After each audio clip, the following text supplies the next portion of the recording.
ರಾಜ್ಯದಲ್ಲಿ ಕಾಂಗ್ರೆಸ್ ಅಧಿಕಾರ ಇದೆ ಕೊನೆ. ಬ್ರಹ್ಮಾಂಡ ಗುರೂಜಿ ಸ್ಫೋಟಕ ಭವಿಷ್ಯ. ಅಕ್ಟೋಬರ್ 13ಕ್ಕೆ ಔತಣಕೂಟ ಹಿನ್ನೆಲೆ ಆಪ್ತ ಸಚಿವರ ಜತೆ ಸಿದ್ದರಾಮಯ್ಯ ಚರ್ಚೆ. ಸಿಎಂ ರಾಜಕೀಯ ಲೆಕ್ಕಾಚಾರದ ಬಗ್ಗೆ ಭಾರೀ ಕುತೂಹಲ. ಸುರಂಗ ರಸ್ತೆ ಯೋಜನೆಗೆ ಭೂಸ್ವಾಧೀನದ ಚರ್ಚೆ. ನಾಳೆ ಲಾಲ್ ಬಾಗ್ಗೆ ತೇಜಸ್ವಿ ಸೂರ್ಯ ಭೇಟಿ. ಡಾ. ಯತೀಂದ್ರ ಸಿದ್ದರಾಮಯ್ಯ ಸರ್ಕಾರದ ವರ್ಗಾವಣೆ ಸಚಿವ ಪ್ರತಾಪ್ ಸಿಂಹ. ದಸರಾ ರಜೆ 10 ದಿನ ವಿಸ್ತರಣೆ.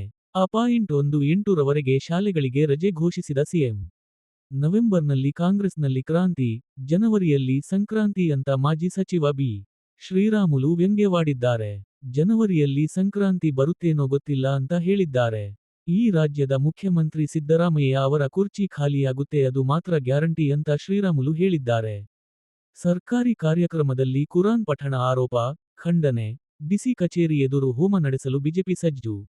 ಜಾತಿಗಣತಿ ಬೆಂಗಳೂರು ಹೊರತುಪಡಿಸಿ ನಿನ್ನೆಗೆ ಶೇ.85.89 ಸಮೀಕ್ಷೆ ಪೂರ್ಣ. ಬೆಂಗಳೂರಲ್ಲಿ ಮಳೆಯ ಅಬ್ಬರಕ್ಕೆ ಹೊಳೆಯಂತಾಗಿರುವ ರೈನ್ಬೋ ಡ್ರೈವ್ ಲೇಔಟ್. ಬೆಂಗಳೂರು ಮಳೆಗೆ ವಿಕ್ಟೋರಿಯಾ ರಸ್ತೆಯಲ್ಲಿ ಜಲತಾಂಡವ, ಕೆರೆಯಾಗಿ ಬದಲಾದ ರೀನಿಯಸ್ ಸ್ಟ್ರೀಟ್. ಬೆಂಗಳೂರು, ಒಂದೇ ವರ್ಷಕ್ಕೆ ಹಳ್ಳ ಹಿಡಿದ ಸ್ಮಾರ್ಟ್ ಬಸ್ ನಿಲ್ದಾಣ, ಮಹಿಳೆಯರ ಸುರಕ್ಷತೆಗೆ ನಿರ್ಮಿಸಿದ್ದ ನಿಲ್ದಾಣ ಅಧ್ವಾನ. ಎಚ್.ಡಿ. ದೇವೇಗೌಡ ಎಚ್.ಡಿ. ಕುಮಾರಸ್ವಾಮಿ ಆರೋಗ್ಯ ವೃದ್ಧಿಗಾಗಿ ಪೂಜೆ 101 ಈಡುಗೈ ಒಡೆದ ಕಾರ್ಯಕರ್ತರು. ಪ್ರತಿಷ್ಠಿತ ಡಿಸಿಸಿ ಬ್ಯಾಂಕ್ ಚುನಾವಣೆಯಲ್ಲಿ ರಮೇಶ್ ಜಾರಕಿಹೊಳಿ ತಮ್ಮ ರಾಜಕೀಯ ಎದುರಾಳಿ ಕತ್ತಿ ಫ್ಯಾಮಿಲಿಗೆ ಬಿಗ್ ಶಾಕ್ ಕೊಟ್ಟಿದ್ದಾರೆ. ತಮ್ಮ ಪುತ್ರ ಅಮರನಾಥ್ ಜಾರಕಿಹೊಳಿಯನ್ನು ಮುಂದಿಟ್ಟು ನಿರ್ದೇಶಕರ ಸ್ಥಾನಕ್ಕೆ ಲಗ್ಗೆ ಇಟ್ಟಿದ್ದಾರೆ.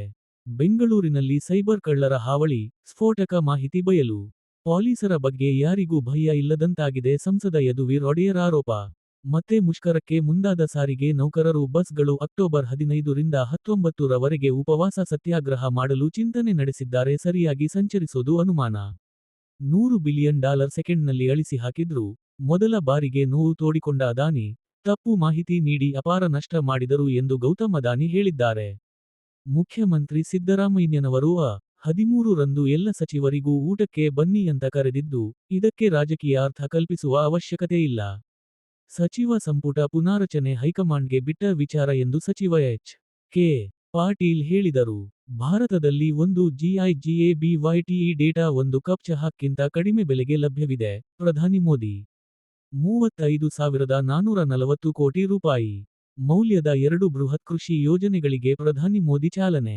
ಟ್ರಂಪ್ ನಿಮ್ಮನ್ನು ಉತ್ತಮ ಸ್ನೇಹಿತನೆಂದು ಪರಿಗಣಿಸಿದ್ದಾರೆ. ಪ್ರಧಾನಿ ಮೋದಿಯನ್ನು ಭೇಟಿಯಾದ ಅಮೆರಿಕ ರಾಯಭಾರಿ.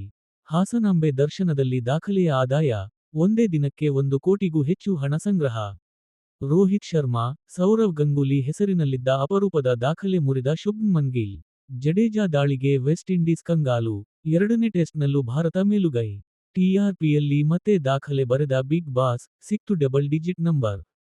ಸಿಎಂ ಸಿದ್ದರಾಮಯ್ಯ ಅಕ್ಟೋಬರ್ 13ರಂದು ಸಚಿವರಿಗಾಗಿ ಏರ್ಪಡಿಸಿರುವ ಔತಣಕೂಟದ ಬಗ್ಗೆ ಹಲವು ಅಂತೆ-ಕಂತೆಗಳು ಓಡಾಡುತ್ತಿವೆ. ಇದರ ಮಧ್ಯೆ, ಇಲ್ಲೇನೋ ಸಮಸ್ಯೆ ಇದೆ ಎಂಬ ಅನುಮಾನ ಕೂಡ ದಟ್ಟವಾಗಿ ಕಾಡುತ್ತಿದೆ. ಗ್ರೇಟರ್ ಬೆಂಗಳೂರು ವಿರೋಧಿಸುವವರು ಪಾಲಿಕೆ ಚುನಾವಣೆಗಳನ್ನು ಬಹಿಷ್ಕರಿಸಲಿ, ಡಿ. ಕೆ. ಶಿವಕುಮಾರ್ ಸವಾಲು. ಗ್ರೇಟರ್ ಬೆಂಗಳೂರು ಚುನಾವಣೆ, ಸರ್ಕಾರದ ವಿರುದ್ಧ ವಿಜಯೇಂದ್ರ ವಾಗ್ದಾಳಿ. 300 ಕೋಟಿ ಫಂಡಿಂಗ್ ಮಾಡಿ ಮಂತ್ರಿ ಪಟ್ಟದ ಷರತ್ತು ಹಾಕಿದ್ರ ಕಾಂಗ್ರೆಸ್ ಶಾಸಕ ವೀರೇಂದ್ರ ಪಪ್ಪಿ. ನಮ್ಮ ಮೆಟ್ರೋ 3ನೇ ಹಂತದಲ್ಲಿ ನಿರ್ಮಿಸಲು ಮುಂದಾಗಿರುವ ಕೆಂಪು ಮಾರ್ಗದ ಕೆಲಸಗಳು ಆರಂಭ. ಬಸ್ ಚಲಾಯಿಸುತ್ತಿರುವಾಗಲೇ ಚಾಲಕನಿಗೆ ಪೀಡ್ಸ್. ನಗರದ ಚಿನ್ನಸ್ವಾಮಿ ಸ್ಟೇಡಿಯಂನ 9ನೇ ಗೇಟ್ ಬಳಿ 3 ಆಟೋ, 3 ಕಾರು, ಬೈಕ್ಗಳು ಸೇರಿದಂತೆ 9 ವಾಹನಗಳಿಗೆ ಬಿಎಂಟಿಸಿ ಬಸ್ ಡಿಕ್ಕಿ ಹೊಡೆದು ಸರಣಿ ಅಪಘಾತ. ಬಿಡಿಎ ಯೋಜನಾ ಪ್ರಾಧಿಕಾರದ ಜವಾಬ್ದಾರಿ ಗ್ರೇಟರ್ ಬೆಂಗಳೂರು ಪ್ರಾಧಿಕಾರಕ್ಕೆ. ಕಟ್ಟಡಗಳಿಗೆ ಒ.ಸಿ.ಸಿ ವಿನಾಯಿತಿ. ಬೆಂಗಳೂರಿನ ಟನಲ್ ರೋಡ್, ಸುರಂಗ ಮಾರ್ಗ ಪ್ರಾಜೆಕ್ಟ್ ಜಾರಿ ಮಾಡುವುದಕ್ಕೆ ಕರ್ನಾಟಕ ಸರ್ಕಾರವು ಭರ್ಜರಿ ಸಿದ್ಧತೆ ಮಾಡಿಕೊಳ್ಳುತ್ತಿರುವ ಸಂದರ್ಭದಲ್ಲಿಯೇ ಈ ಯೋಜನೆ ಯಾವ ಕಾರಣಕ್ಕೆ ಜಾರಿಯಾಗುವುದು ಬೇಡ ಎಂದು ತಜ್ಞರು ಕಾರಣ ಸಹಿತ ವಿವರಣೆ ನೀಡುತ್ತಿದ್ದಾರೆ. ವರ್ಷಕ್ಕೊಮ್ಮೆ ಮಾತ್ರ ಬಾಗಿಲು ತೆರೆಯುವ ಹಾಸನಾಂಬೆ ದೇಗುಲದ ದರ್ಶನೋತ್ಸವದ 2ನೇ ದಿನ ಭಕ್ತ ಸಾಗರವೇ ಹರಿದುಬಂದಿದೆ. ವಾರಾಂತ್ಯದ ಹಿನ್ನೆಲೆಯಲ್ಲಿ ಹೆಚ್ಚಿನ ಸಂಖ್ಯೆಯ ಭಕ್ತರು ಹಾಸನಾಂಬೆಯ ದರ್ಶನಕ್ಕೆ ಆಗಮಿಸಿದ್ದಾರೆ. ಚಾಮುಂಡಿ ಬೆಟ್ಟದ ದೇಗುಲಕ್ಕೆ ವಸ್ತ್ರ ಸಂಹಿತೆ ಜಾರಿ ಮಾಡಲು ಮೈಸೂರು ನಗರದಲ್ಲಿ ಪೋಸ್ಟ್ ಕಾರ್ಡ್ ಅಭಿಯಾನ ನಡೆಯಿತು. ಉತ್ತರ ಕರ್ನಾಟಕದಲ್ಲಿ ನಿರಂತರ ಮಳೆಯಿಂದಾಗಿ ಭಾರೀ ಬೆಳೆ ಹಾನಿಯಾಗಿ ರೈತರು ಸಂಕಷ್ಟದಲ್ಲಿದ್ದಾರೆ. ಬೀದರ್, ಕಲಬುರಗಿ, ರಾಯಚೂರು, ಯಾದಗಿರಿ ಜಿಲ್ಲೆಗಳಲ್ಲಿ ಲಕ್ಷಾಂತರ ಹೆಕ್ಟೇರ್ ಬೆಳೆ ನಾಶವಾಗಿದೆ. ಕೇಂದ್ರ ಸಚಿವ ಎಚ್.ಡಿ. ಕುಮಾರಸ್ವಾಮಿ ಅವರು ಪ್ರಧಾನಿ ಮೋದಿ ಮತ್ತು ಅಮಿತ್ ಶಾ ಅವರಿಗೆ ಮನವಿ ಮಾಡಿದ್ದು, ಕೇಂದ್ರದಿಂದ ಅಧ್ಯಯನ ತಂಡ ಕಳುಹಿಸಿ ತಕ್ಷಣ ಪರಿಹಾರ ನೀಡುವಂತೆ ಒತ್ತಾಯಿಸಿದ್ದಾರೆ. ರಾಜ್ಯದಲ್ಲಿ ಇದೀಗ ಸದ್ಯ ಅಡಿಕೆ ಧಾರಣೆ ಭರ್ಜರಿ ಏರಿಕೆಯತ್ತ ಮುಖ ಮಾಡಿದೆ. ಕಳೆದ ಸೆಪ್ಟೆಂಬರ್ಗೆ ಹೋಲಿಕೆ ಮಾಡಿದ್ರೆ, ಅಕ್ಟೋಬರ್ 2ನೇ ವಾರದಲ್ಲಿ ಭಾರೀ ಏರಿಕೆ ಕಂಡಿದೆ. ಬಿಟೌನ್ ಸಿನಿಮಾಗಳಿಗೆ ಸೆಡ್ಡು ಹೊಡೆದ ಕಾಂತಾರ ಚಾಪ್ಟರ್ 1. ಎಲ್ಲೆಲ್ಲೂ ಕನ್ನಡ ಸಿನಿಮಾದ ಅಬ್ಬರ. ನ್ಯಾಯಾಲಯದಲ್ಲಿ ದರ್ಶನ್ ಅರ್ಜಿ ಅಂಗೀಕಾರ, ಶೀಘ್ರವೇ ಸಿಗಲಿದೆ ರಿಲೀಫ್. ದರ್ಶನ್ ಅವರಿಗೆ ಜೈಲು ಅಧಿಕಾರಿಗಳು ಕನಿಷ್ಠ ಸವಲತ್ತು ಕೂಡ ನೀಡಿಲ್ಲ ಎಂಬ ಆರೋಪ ಇದೆ. ಬೆಂಗಳೂರಿನಲ್ಲಿ ವಾಯುಮಾಲಿನ್ಯ ಹೆಚ್ಚಳಕ್ಕೆ ಅಚ್ಚರಿಯ ಕಾರಣ ಬಿಚ್ಚಿಟ್ಟ ಮಾಲಿನ್ಯ ನಿಯಂತ್ರಣ ಮಂಡಳಿ ಹೆಚ್ಚುತ್ತಿರುವ ವಾಯುಮಾಲಿನ್ಯಕ್ಕೆ ರಸ್ತೆಗುಂಡಿಗಳು ಕಾರಣ ಕೇಂದ್ರದ ಪಟ್ಟಿಯಲ್ಲಿ ಮತ್ತಷ್ಟು ಕುಸಿದ ಬೆಂಗಳೂರು. ಬಿಎಂಟಿಸಿ ಬಸ್ಗೆ ಮತ್ತೊಂದು ಬಲಿ, 9 ವರ್ಷದ ಬಾಲಕಿ ಮೇಲೆ ಹರಿದ ಬಸ್. ಬೆಂಗಳೂರಿನಲ್ಲಿ ಮಳೆಯಲ್ಲೇ ರಸ್ತೆಗೆ ಡಾಂಬರೀಕರಣ, ಜಿಬಿಎ ಅಧಿಕಾರಿಗಳ ಮಹಾ ಎಡವಟ್ಟು. ದೇಶದ ವಿವಿಧೆಡೆ ಕೋಟಿ ದೋಚುತ್ತಿದ್ದ ಸೈಬರ್ ವಂಚಕರ ಜಾಲ ಭೇದಿಸಿದ ದಾವಣಗೆರೆ ಪೊಲೀಸ್. ಬೆಂಗಳೂರಿನಲ್ಲಿ ರಾತ್ರಿಯಿಡೀ ಮಳೆ ಅಬ್ಬರ, ಅಕ್ಟೋಬರ್ 13ರ ತನಕ ಯೆಲ್ಲೋ ಅಲರ್ಟ್. ದೇಶದಲ್ಲಿ ಮುಸ್ಲಿಮರ ಜನಸಂಖ್ಯೆ ಹೆಚ್ಚಾಗಲು ಒಳನುಸುಳುವಿಕೆಯೇ ಕಾರಣ, ಅಮಿತ್ ಶಾ ಹೇಳಿಕೆ.